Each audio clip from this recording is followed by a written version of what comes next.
Muy buenos días, mis queridos hermanos. Es una bendición muy grande para mí, la verdad se los digo, el traerles la exposición de la palabra de Dios en esta mañana a la amada iglesia, el Divino Redentor. Agradezco a Dios primeramente y al consistorio que me hicieron el favor de invitarme en esta mañana para exponer la palabra de Dios. Reciban un saludo, hermanos, también de la iglesia donde me permite el Señor pastorear, Príncipe de Paz de Santa Ana, Ixtlahuaca. Y yo les dije que iba a hacer este trabajo. Vamos a buscar en la palabra de Dios, en el libro de Deuteronomio capítulo 3, de los versos 23 al 28, que a la letra dice: Y oré a Jehová en aquel tiempo diciendo: Señor Jehová, tú has comenzado a mostrar a tu siervo tu grandeza y tu mano poderosa, porque ¿qué Dios hay en el cielo y en la tierra que haga obras proezas como las tuyas? Pase yo, te ruego, y vea aquella tierra buena que está más allá del Jordán, aquel buen monte y el Líbano. Pero Jehová se había enojado contra mí a causa de vosotros, por lo cual no me escuchó. Y me dijo Jehová: basta, no me hables más de este asunto. Y sube a la cumbre del Pisga y alza tus ojos al oeste y al norte y al sur y al este, y mira con tus propios ojos, porque no pasarás el Jordán. Y manda a Josué y anímalo y fortalécelo, porque él ha de pasar delante de este pueblo y a él le hará heredar la tierra que verás.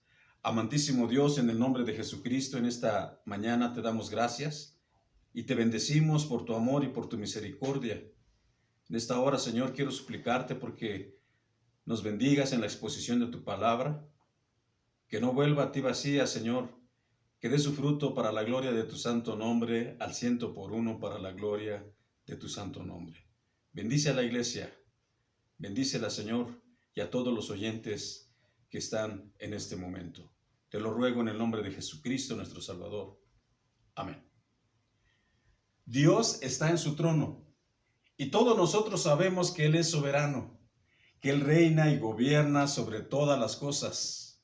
Su sí es sí y su no es no.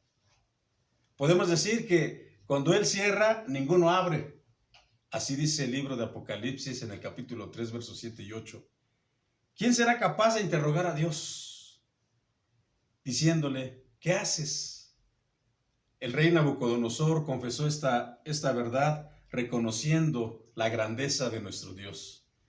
Muchas veces hemos dicho aquí que Dios contesta nuestras peticiones y siempre contesta según su voluntad, con un sí o con un rotundo no. Hermanos, pero nunca se queda callado. Es decir, ejecuta su voluntad sobre toda su creación, pero de una manera muy especial sobre su pueblo amado. Nos contesta según nos convenga a nosotros, es decir, para nuestro propio beneficio, aunque más de las veces no entendemos al instante y decimos: no me ha contestado el Señor. ¿Cuántas veces hemos escuchado esta frase o estas palabras? Le hice una petición al Señor desde hace mucho tiempo, pero el Señor no me ha contestado. Hermano amado, quiero decirte que ya te contestó con un no. Te dijo: no es el momento, no es ahora. Pero no digas: no me ha contestado. Creo que no es el momento, podemos decir. Sin más, hablemos del tema de esta mañana, que es cuando Dios dice no. En primer lugar, cuando Dios dice no, debemos aprender a someternos a su voluntad.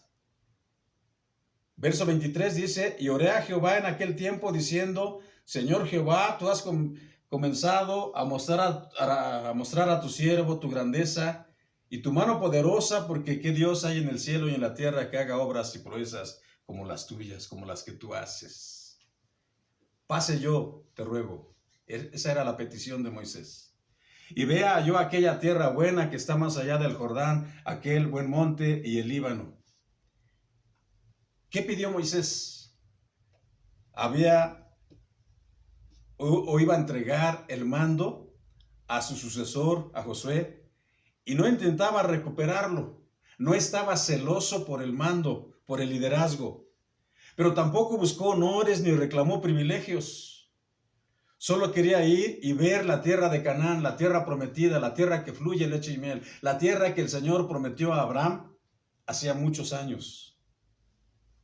Tan solo ser un espectador de la bondad de Dios para su pueblo. Quería gozarse viendo el quehacer de una nueva generación que estaba ya a punto de tomar la tierra prometida. En el liderazgo, qué humildad tan grande de este varón de Dios. Había sido el primero, ahora ser el último. Después de ver la gloria de Dios manifestada desde Egipto, cuando Dios lo envió para que sacara a su pueblo de ahí, y vio la gloria de Dios con las 10 plagas, cuando el mar se abrió, cuando pasaron, y todo lo que sucedió en el trayecto de 40 años en el desierto. Y ahora sabía que dejaba el gafete. Había sido el primero, ahora ser el último.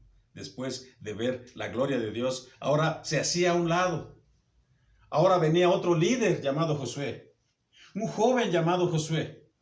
Así como Juan el Bautista, cuando recordemos que él fue el precursor del Señor Jesucristo, fue la voz que hablaba en el desierto, fue el que decía, arrepiéntanse generación de víboras y bautícense para perdón de pecados en el nombre de Jesucristo. ¿Pero qué? Se hizo a un lado. Y cuando aparece el Rey de Reyes, fue el primero que lo presenta ante la gente y le dice, este es el Cordero de Dios que quita los pecados del mundo. No se jactó. No dijo, yo he hecho mucho. El mismo Señor Jesucristo dio testimonio de él diciendo, en cierta ocasión, de los nacidos de mujer, ninguno se ha levantado como Juan el Bautista. Daba testimonio de Juan. De la misma manera, Moisés. Recordemos todas las proezas en el desierto. Recordemos, yo me acuerdo cuando sus 2 hermanos, María y Aarón, murmuraron contra él. Y el Señor le da su lugar como líder y le dice, ustedes 2 están, digámoslo así, en segundo lugar. Pero con mi siervo Moisés es algo especial.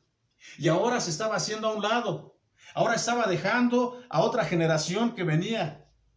Pero no, como dijimos, no reprochó nada.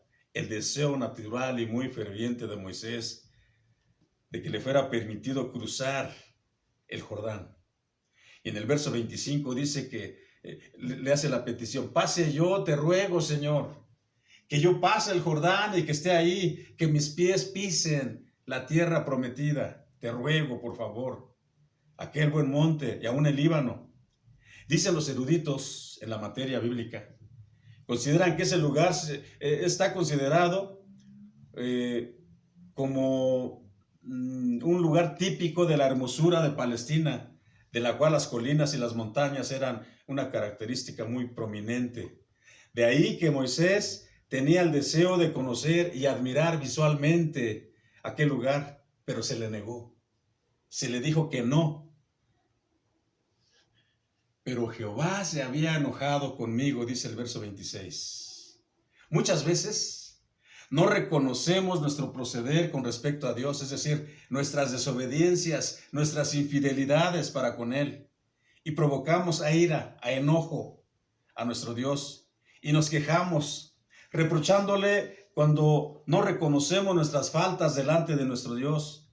Moisés no lo hizo. Fue sumiso y obediente tras las palabras de su Señor, tras la petición que él tenía. No me hables más de este asunto, le dijo Dios. Mi decreto es irrevocable.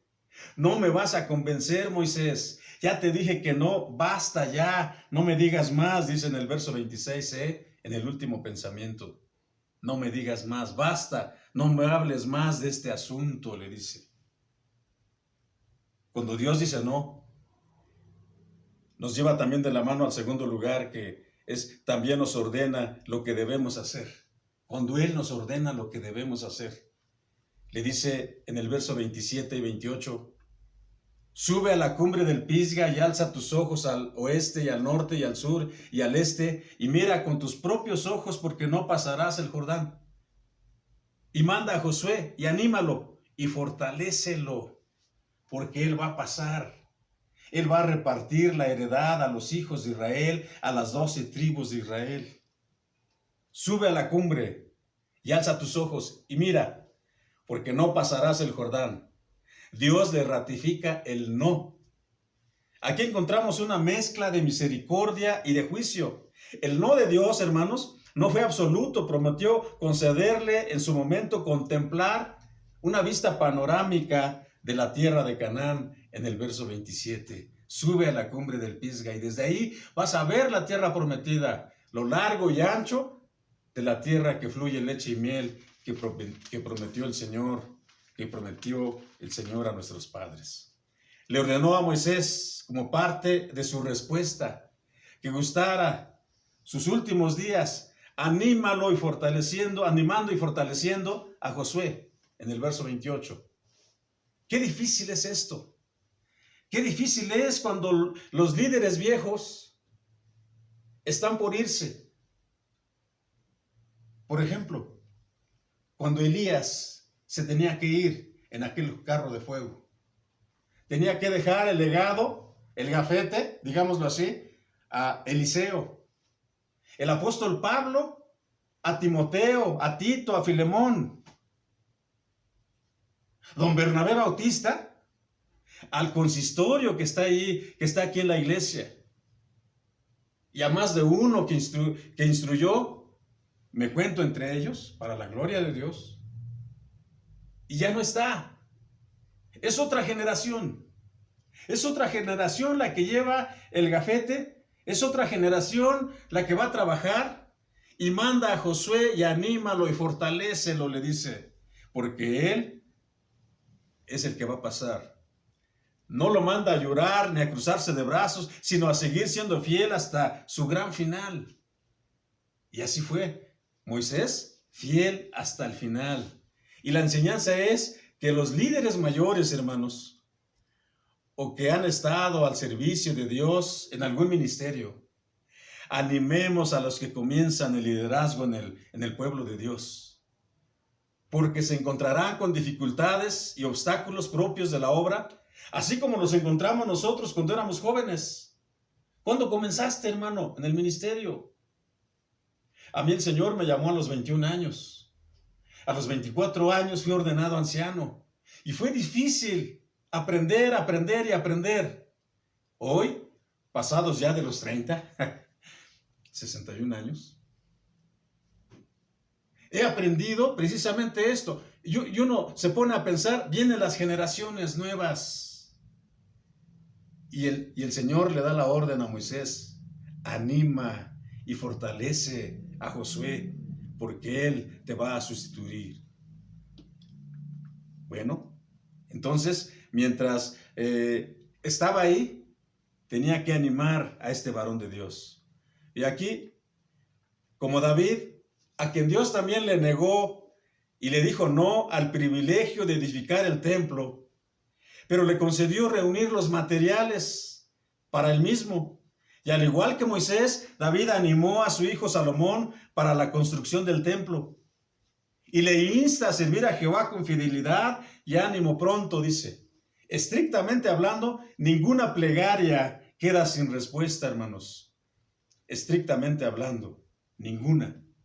Cuando el sabio Dios, el solo sabio Dios, no nos concede exactamente lo que pedimos, porque Él sabe, Él es soberano, Él conoce todas las cosas.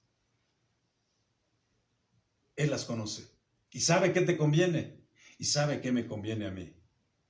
Y en tercer lugar, cuando Dios dice no, aprendemos que su gracia es lo más importante. Hablemos ahora de otro líder de la iglesia, del Nuevo Testamento ahora, del apóstol Pablo. Dice en Segunda a los Corintios, capítulo 12, versos del 7 al 9, lo siguiente, un texto muy conocido. Y para que la grandeza de las revelaciones no me exaltase desmedidamente, me fue dado un aguijón en mi carne, un mensajero de Satanás que me abofetee para que no me enaltezca sobremanera. Respecto a lo cual 3 veces he rogado al Señor que lo quite de mí. Y me ha dicho, bástate mi gracia, porque mi poder se perfecciona en la debilidad. Por tanto, de buena gana me gloriaré más bien en mis debilidades, para que repose sobre mí el poder de Cristo, dice la palabra de Dios, palabras del apóstol Pablo. Aprendemos que su gracia es lo más importante, porque nos conoce, no siempre nos da conforme a nuestra petición, como ya lo hemos dicho. Pablo dice, me fue dado un aguijón en mi carne, que me abofetee, para que no me enaltezca, para que no me vanagloríe sobremanera. Y aquí cabe una pregunta. ¿Dios conocía a Pablo?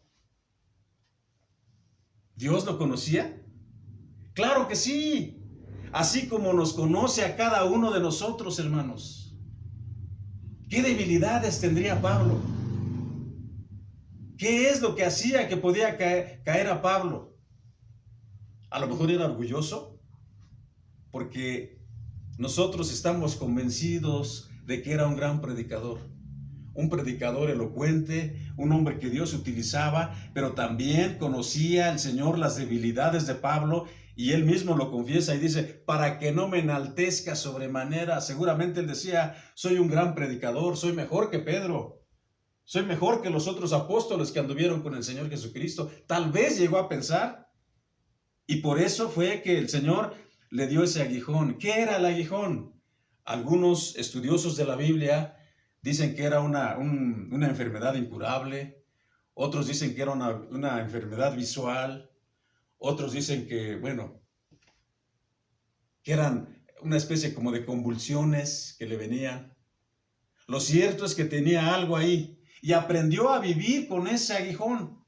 Así como cuando nosotros físicamente tenemos una enfermedad, definitivamente aprendemos a vivir con esa enfermedad. Alguien que es hipertenso y que toda la vida va a tomar medicamentos para la hipertensión, aprende a vivir con esa enfermedad. Y Dios sí conocía a Pablo, así como te conoce a ti, así como me conoce a mí, como cada uno. Pablo le había pedido al Señor en reiteradas ocasiones, aquí dice 3 veces, simbólicamente, pero creo que más de una vez, más de 3 veces le había pedido que le quitase el aguijón, que le quitase ese aguijón que en gran manera lo afligía. Y la respuesta de Dios fue, bástate mi gracia. Alabado sea Dios, bástate mi gracia, porque mi poder se perfecciona en tu debilidad, Pablo, y tú no lo entiendes. Porque al ser débil tú para el pecado, yo me fortalezco ahí en tu ser. Y más de las veces nosotros no entendemos eso, hermanos. Quiera el Señor que en esta hora el Señor nos haga entender eso. Y tú, querido amigo que me escuchas, no sé por qué situación estés pasando. Sin embargo, a lo mejor le has pedido a Dios por alguna petición y no te ha contestado conforme a tu corazón, conforme al deseo de tu corazón. Permíteme decirte que Él es soberano y Él sabe por qué, pero ya te contestó con un no, así como al apóstol Pablo, así como a Moisés, así como a David y muchos más hombres de la Biblia. No porque Dios no pudiera quitársela, sino que quiso dejársela en su cuerpo. Enfermedad, debilidad, no lo sé, lo que haya sido. Sin embargo, Dios le dio la gracia para soportar su aguijón y expresó, para que repose sobre mí el poder de Cristo. Para que repose sobre mí el poder de Cristo, dice el versículo 9. Pablo entendió y aprendió a vivir con su aguijón, porque se conocía a sí mismo. En el caso de Moisés, entendió que la estafeta pasaría a manos de Josué. ¿Tarea inconclusa? No, relevo necesario. Era necesario renovar el ministerio pastoral, el ministerio en el liderazgo del pueblo de Israel. Nuevas generaciones demandan nuevos líderes, definitivamente, porque la situación es renovarse o morir. ¿Cómo animó Moisés a su sucesor al confiarle tan delicada responsabilidad? le recuerda lo que Dios había hecho. Josué había sido testigo ocular de los hechos portentosos de Dios. Recordemos cuando son enviados precisamente allá a la tierra prometida los 12 espías, entre los cuales iban Caleb y Josué, y los otros 10 desaparecieron, y solamente Caleb y Josué dijeron: subamos y conquistemos el país porque nosotros podremos más que ellos, que es precisamente el lema de nuestro amado presbiterio Jesús el Buen Pastor. Cuando Dios nos confía una tarea determinada, nos faculta también para que la efectuemos, hermanos. Es decir, nos capacita, nos da de su poder, pone en nosotros su espíritu para que hagamos las cosas conforme a Él le place. No le permitió a Moisés cruzar el Jordán. No le permitió a David construir el templo. No le quitó a Pablo su aguijón, porque Él es soberano y sabio para dirigirnos, porque nos conoce. Dice el Salmo 139, tú, Señor, conoces mi andar, mi caminar, mi acostarme. Antes de que yo diga cualquier cosa, antes de que mencione cualquier palabra, he aquí tú sabes lo que voy a decir. Y el mismo Señor Jesucristo, conociendo los corazones de la gente en su tiempo, de la misma manera. Y la gente pensaba que era usado por el diablo porque entendía todas las cosas. Pero ese es nuestro Dios, es omnisciente, conoce, sabe todas las cosas. Concluyo entonces, ninguna plegaria o ninguna petición, ninguna, queda sin respuesta, hermanos, ninguna. Los hombres pasan, Dios permanece y continúa actuando. Usó a Moisés, usó a Josué, usó a David, usó a Pablo, usó a Bernabé allá en las Águilas. ¿Tú quieres ser usado por Dios? Solo tengamos presente que su obra, que la obra en la que estamos es de Dios. Nosotros solo somos sus colaboradores.